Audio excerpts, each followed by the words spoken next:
Bonjour. Alors aujourd'hui, j'aimerais parler d'un sujet très particulier. Peut-être c'est quelque chose qui vous est étranger. Ce sujet, c'est le fait d'être masculinisé par les autres femmes.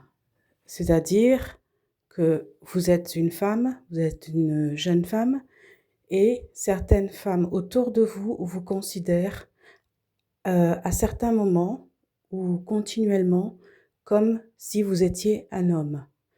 C'est-à-dire qu'elles enlèvent toute forme de féminité en vous à travers leurs mots, à travers leurs regards, à travers leur comportement, en vous faisant basculer dans le sexe opposé, dans la catégorie du sexe opposé, donc des hommes.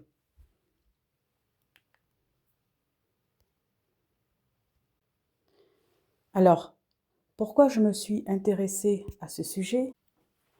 C'est parce que lorsque j'étais petite, durant toute mon enfance, ma mère, pendant une certaine durée, parce que je n'ai pas toujours vécu avec elle, elle ne me considérait pas vraiment comme une fille, si en apparence. Mais dans ses mots, lorsqu'elle parlait de moi, elle utilisait toujours le pronom masculin. Elle disait toujours il et jamais elle. On avait beau la corriger, je comprends qu'elle soit d'origine étrangère, mais quand on vous explique pendant plusieurs années que pour une fille on dit elle, pour une femme on dit elle, on ne dit pas il, mais je pense que même la personne la plus bête au monde peut comprendre ça. Or, elle refusait systématiquement, je pense qu'elle refuse encore aujourd'hui, de me considérer comme une jeune femme, comme une femme ou comme une fille. Je me suis jamais vraiment intéressée au sujet jusqu'à ce que je commence à étudier, on va dire, la psychologie féminine et particulièrement la psychologie des femmes toxiques, jalouses, qui sont dans la concurrence. Donc c'est à ce moment-là que j'ai commencé à sortir ce genre de comportement et à replacer ce comportement dans son contexte. C'est-à-dire que ce n'est pas un comportement normal. C'est pas quelque chose de normal de masculiniser une femme. Et là, je ne parle pas que de moi, de mon enfance et de ma mère. Je parle de manière générale parce que c'est un comportement qui va ensuite se répéter chez plusieurs autres femmes que j'ai pu croiser dans ma vie. Jusqu'à ce que j'analyse bien et que je comprenne bien que ce n'est pas un comportement normal et qu'il y a quelque chose de bien plus sournois et bien plus calculé derrière, avec un objectif bien précis.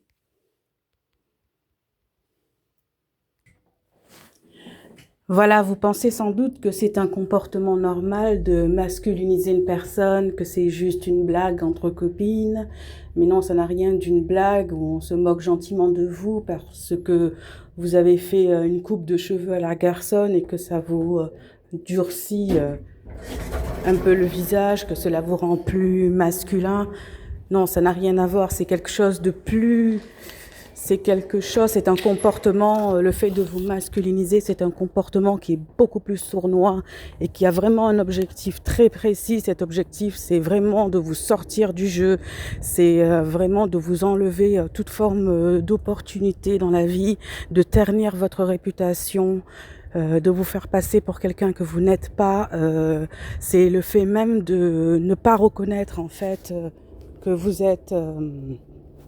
c'est le fait de ne pas reconnaître que vous êtes une femme à part entière avec tout ce que cela engage, tout ce que cela comporte, comme le fait que vous dégagez la confiance en soi, l'amour, la gentillesse, la générosité, le fait que l'on peut aussi vous faire confiance. Donc lorsque l'on vous retire cela, on vous retire tout le reste avec.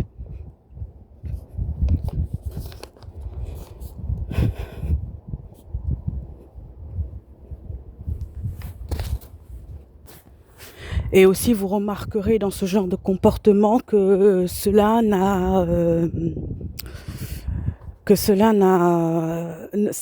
comportement n'arrive pas par hasard. Il arrive surtout lorsque vous avez une situation, lorsque vous avez une famille, lorsque vous avez des enfants, lorsque vous avez un mari, lorsque vous avez un compagnon, lorsque vous avez bâti votre vie, vous avez tout pour être heureuse en fait. Voilà, elles le savent, elles le voient et elles se renseignent avant de vous décrédibiliser. Elles se renseignent sur vous. Elles savent quelle est votre situation et elles ne font pas ça à n'importe qui. En général, elles font ça à des personnes qui ont une étoile qui brille fortement, que vous dégagez aussi quelque chose qui donne confiance, quelque chose qui rassure, et ça ne leur plaît pas. Parce que c'est une concurrente à éliminer. Donc vous voyez, dans mes vidéos, vous verrez souvent que tout se rejoint. La plupart des choses, des comportements et tout que l'on verra ensemble, vous verrez qu'il y a un lien, il y a un fil conducteur entre tous ces comportements, et c'est souvent les mêmes esprits qui sont derrière. C'est toujours les mêmes. Donc moi, je suis là pour les dénoncer. Voilà, alors quel est leur objectif ? Clairement, leur objectif est de mettre très grosses accusations sur toi. Des accusations qui peuvent aller très loin. Avec de gros problèmes juridiques derrière. Perte d'emploi, grosses accusations qui peuvent te mener devant les tribunaux. Donc le but, c'est vraiment de te détruire. C'est pour ça que je parle souvent de cet esprit de concurrence et de prostitution. C'est pas pour m'amuser, c'est pas pour raconter n'importe quoi. C'est parce que c'est quelque chose de grave qui peut aller loin et que j'ai vu très très souvent dans ma vie. Et c'est très très dangereux parce que ça détruit des vies. Et maintenant, ça suffit. Et j'ai entendu dans les plus hautes sphères, on va dire, là, j'ai entendu dernièrement que certaines personnes, sans doute très bien conseillées par ce genre d'esprit, petit esprit on va dire, voudraient que on mette terme, voilà, qu'on arrête des plateformes comme YouTube. Bon. Sachant que sur YouTube, on n'entend pas que des influenceurs. Moi, je ne sais pas dans quel milieu ces gens-là baignent, mais en tout cas, on ne doit pas fréquenter les mêmes milieux. Parce que sur YouTube, vous pouvez voir énormément de reportages. Vous pouvez aussi vous renseigner, vous pouvez étudier, vous pouvez combler vos lacunes si vous êtes étudiant. Vous pouvez préparer des voyages. Trouver des opportunités de carrière. Voilà, YouTube, c'est pas que les influenceurs et les faux folles de je ne sais quel gay pride.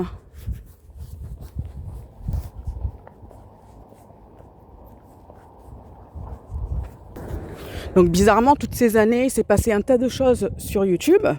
Et dernièrement, de plus en plus de personnes, que ce soit des psychologues ou des experts comportementaux, viennent, ou alors simplement des personnes comme moi qui ont eu des expériences et qui veulent les partager, et commencent à dénoncer certains comportements toxiques. Et bizarrement, là, les voix commencent à s'élever. On commence à dire qu'il faut fermer telle plateforme. C'est bizarre, hein, comme les pervers narcissiques se reconnaissent entre eux, se soutiennent entre eux et veulent faire d'énormes dégâts. Voilà, c'est des gens qui sont experts en dégâts, en foutage de bordel.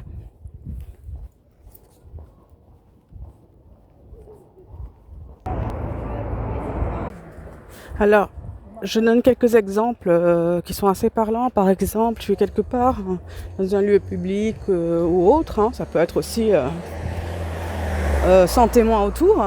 Et la femme, elle se baisse devant toi et elle commence à se baisser, montrer ses fesses, des choses comme ça. Ou alors, elles vont se balader en petite tenue devant toi, alors que tu es sur... Voilà, par exemple, tu travailles chez une personne pour X raisons. Je sais pas, tu peux être infirmière, auxiliaire de vie, je sais pas. Tu travailles chez une personne et et l'autre, donc la toxique, la folle, elle se balade en petite tenue, quoi, devant toi, sans gêne, sans pitié, en fait, aucun respect.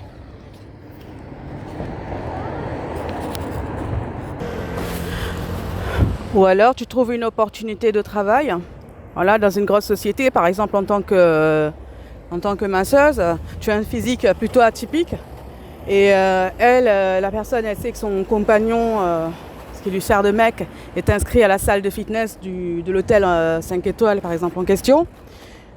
Et il décide de prendre une séance de massage, mais comme cette femme, elle va se sentir menacée par ta présence, parce que toi, tu es embauchée là-dedans en tant que masseuse, et que la salle, le spa est situé dans... La salle de fitness est située dans le spa, c'est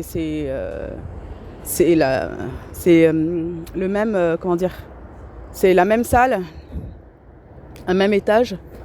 Et donc ce qu'elle va faire, la femme toxique du gars, elle va commencer à porter des accusations sur toi en demandant une séance de massage, de soins et tout. Et elle va porter des accusations sur toi, comme quoi tu lui aurais touché les fesses, comme quoi tu aurais fait ci, tu aurais fait ça. Mais bizarrement, elle ne va pas porter ces accusations en ta présence. Elle va attendre que tu aies tourné le dos, que tu sois en train de faire ta mise en place et tout ça pour porter ce genre d'accusation. Tu vois, pour que tu puisses pas apporter la vérité, pour que tu ne puisses pas te défendre et remettre les pendules à l'heure. Même pas te défendre parce que c'est faux. C'est bon, de toute façon, c'est comme ça. Elles font ça, elles sont expertes en ça. Donc le fait de dire que telle ou telle personne lui aurait touché les fesses et tout, mais si c'est le cas, pourquoi est-ce que cette personne ne va pas directement porter plainte? Si c'est le cas, pourquoi elle ne le fait pas? Donc vous voyez, parce qu'elle sait peut-être qu'il y a des caméras, donc il suffit de visionner pour se rendre compte que ce qu'elle raconte c'est des conneries. Mais comme elle va les raconter à la bonne personne, donc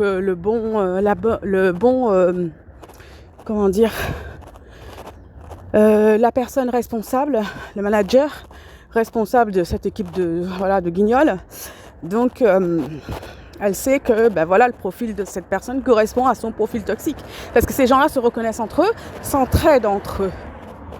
Et si toi, ton profil, par exemple, dérange le manager ou une des personnes de l'équipe qui se trouve être à la direction, cela peut suffire à ce que tu dégages très vite.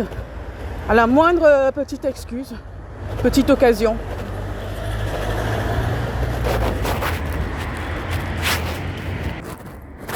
Mais vous remarquerez très souvent que dans cette histoire d'être une femme ou une jeune femme qui se fait masculiniser traiter comme un homme, on va dire, par les autres femmes toxiques, par les autres femmes. Et c'est souvent, ça se limite souvent à des jeux de séduction, mais pas consentis. Et des jeux de séduction où il n'y a que, je pense qu'il n'y a une seule actrice dans le truc, hein. Parce que en fait, en face, tu subis quoi. Elle te met dans un jeu de rôle, mais toi, tu es là, tu subis quelque chose que tu ne souhaites pas, que tu ne veux pas, et c'est toujours limité à la sexualité. Ça se limite à tenter d'attirer le regard, de provoquer l'autre en fait. Voilà, c'est ça, c'est de la provocation. Surtout ça, de la provocation pour tenter d'attirer l'attention et faire croire à l'autre que elle est séduisante, qu'elle est désirable, que si, que ça, alors que bon, il n'y a rien, c'est un film, c'est un scénario qui se passe dans leur tête. Et toi, tu es là, obligé de subir la situation, si par exemple ça se passe sur ton lieu de travail, ou bien si ça se passe, par exemple, ça m'est arrivé même dans un spa, ça m'est arrivé dans un restaurant. Je veux dire, tu vas au restaurant et puis là, t'es là avec ton mec, puis la personne, t'as une femme qui est là et commence à se baisser, à montrer ses fesses. Peu importe que ce soit pour attirer la personne avec qui je suis ou pour attirer mon regard, mais ça, tu ne fais pas ça devant un couple. Voilà, parce que on connaît très bien ton objectif derrière.